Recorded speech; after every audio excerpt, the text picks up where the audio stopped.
Assalamualaikum warahmatullahi wabarakatuh.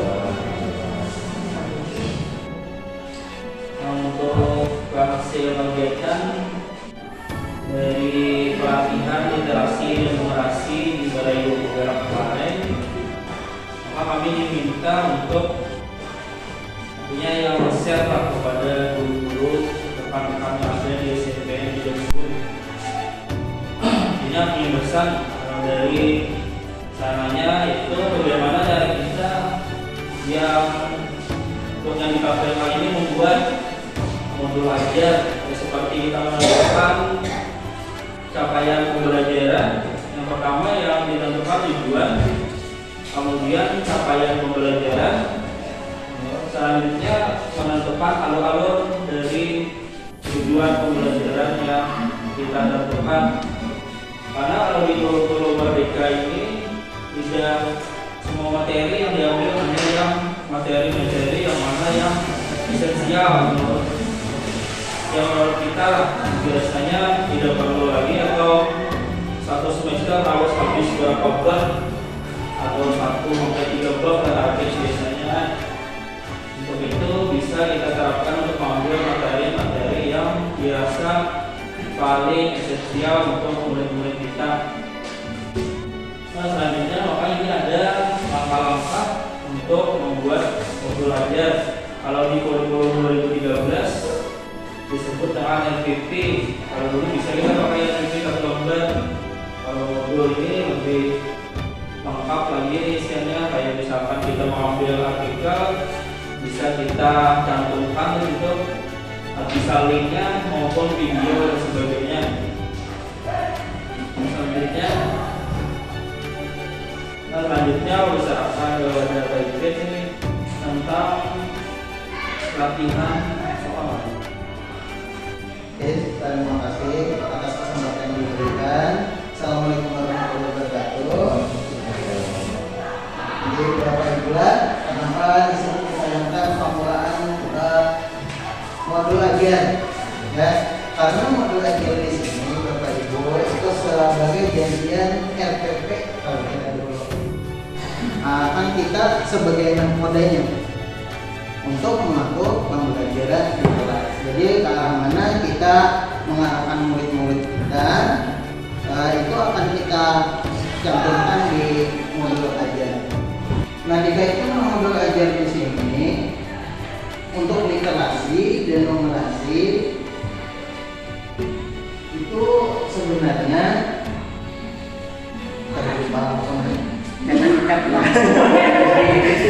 oleh kementerian, ya, dan itu dapat kita unduh di laman PMM.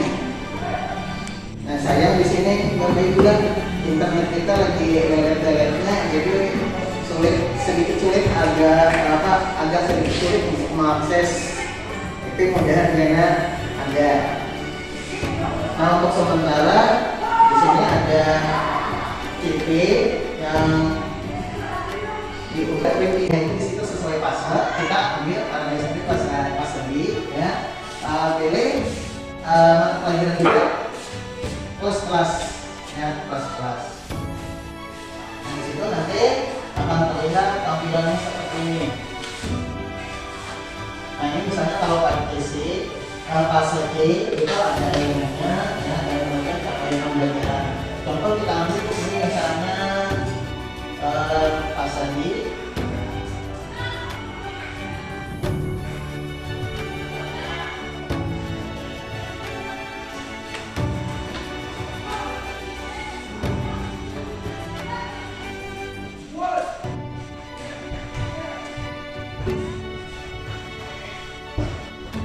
Misalnya kita ambil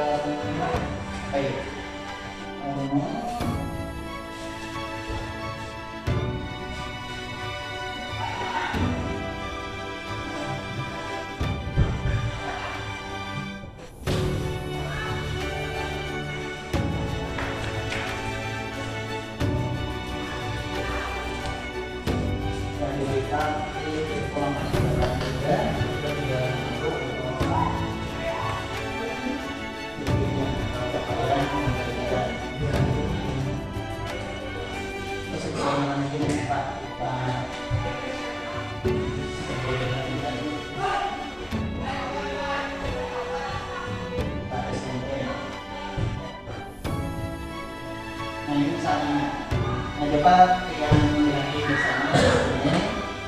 Nah, untuk IPA misalnya, nah untuk IPA itu awalnya ada ini pemahaman sains yang utuh. Nah itu untuk yang maksudnya yang tingkat tinggi. Nah karena kita itu dituntut berpikir tingkat tinggi, ke arahnya itu arah pusat, olimpiade dunia ya, olimpiade dunia. Jadi sebelah tadi ya kan kasih itu, makanya kita disuruh berpikir kritis, kemudian juga pemahaman tingkat tinggi dan sebagainya. Makanya di situ ada nanti untuk pemahaman itu ada C1, kategorinya C2, C3, C4, C5 dan C6 ya. Nah untuk C1 itu mengingat kira-kira tahu aja dari KPK, CTR ya sampai kurikulum 13 itu kita memakai ini ya, memakai ini. Jadi ada C1, C2, C3 dan seterusnya. Tapi kebanyakan kita itu bahkan kalau biologi ini sampai mencipta.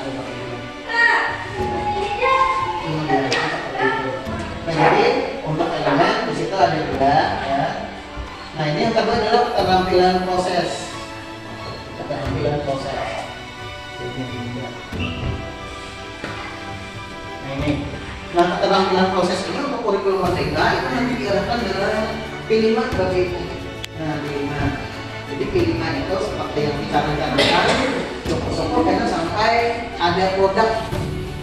Tapi kita di sini tidak dituntut untuk membuat suatu produk, yang penting proses dulu yang jelas. Makanya andai kita mengerjakan sesuatu atau melakukan sesuatu, kita memang bisa melakukan dalam 1 hari. Tapi karena butuh proses, ya 1 hari selesai dan ada produknya. Tapi karena di sini kita dituntut proses, akhirnya kita yang menuju terbentuknya produk tersebut di akhir sebagai hasil. Itu harapan kita. Nah, khususnya untuk P5 Bapak Ibu, kalau misalnya ya, anak ini kita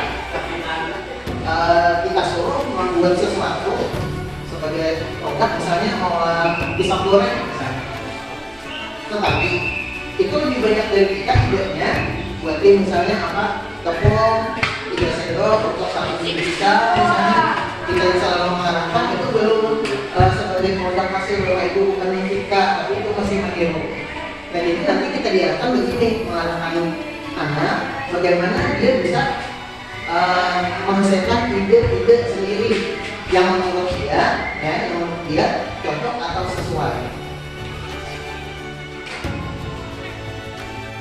Kita cuma 1 fase Bapak Ibu, karena fase ini otomatis kita mengolahnya itu untuk fase lagi itu dari kelas 7, kelas 8, kelas 9.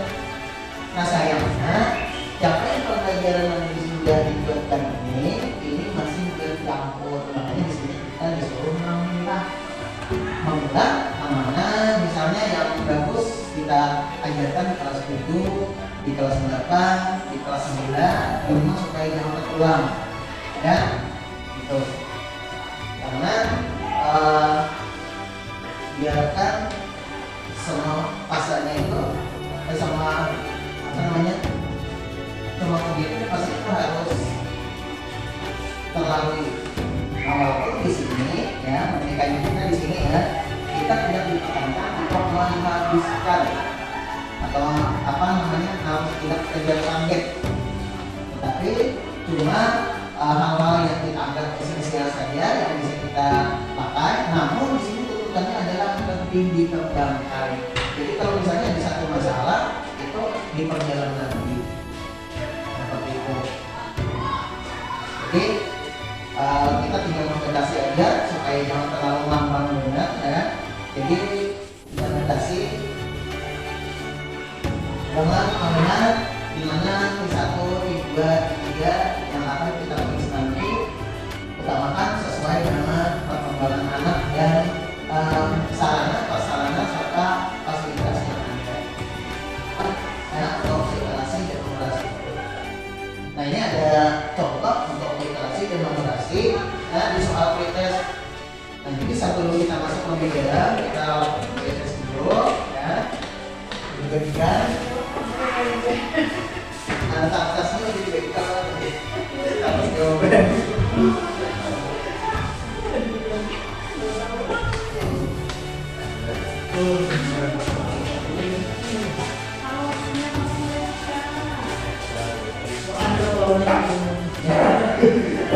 Jadi berarti kita lakukan literasi dulu. Kita akan menjawab bagaimana pengertian nanti terhadap literasi dan pembahasan.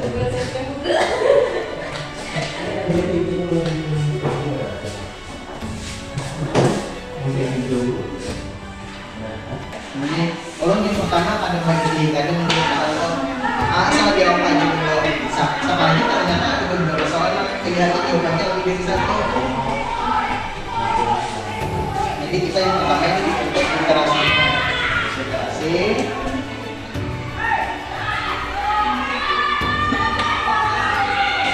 Ada kan ada satu misalnya dia juga tadi itu pilihan kata.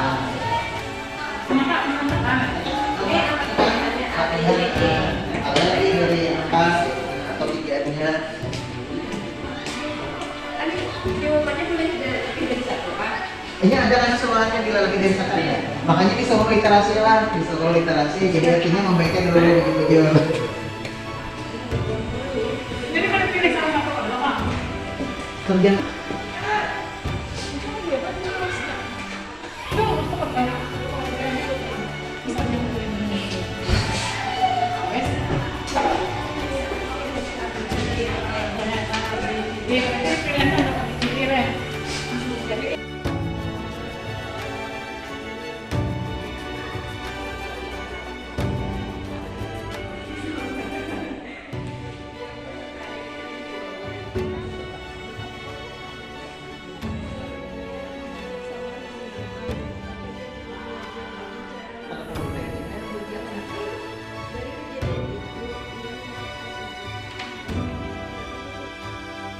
Demikianlah yang dapat kami sampaikan hasil dari pelatihan penguatan literasi dan numerasi di Balai Guru Penggerak Provinsi Kalimantan Selatan. Terima kasih saya ucapkan kepada rekan-rekan guru sekalian atas belajar bersama kita hari ini. Semoga ilmu yang kita dapat hari ini menjadi berkah serta manfaat untuk kita semua, terutama untuk siswa dan siswi kita di sekolah. Semoga literasi dan numerasi di sekolah ini dapat terus dan terus meningkat. Salah hilaf mohon maaf. Wabillahi taufik wal hidayah. Wassalamualaikum warahmatullahi wabarakatuh.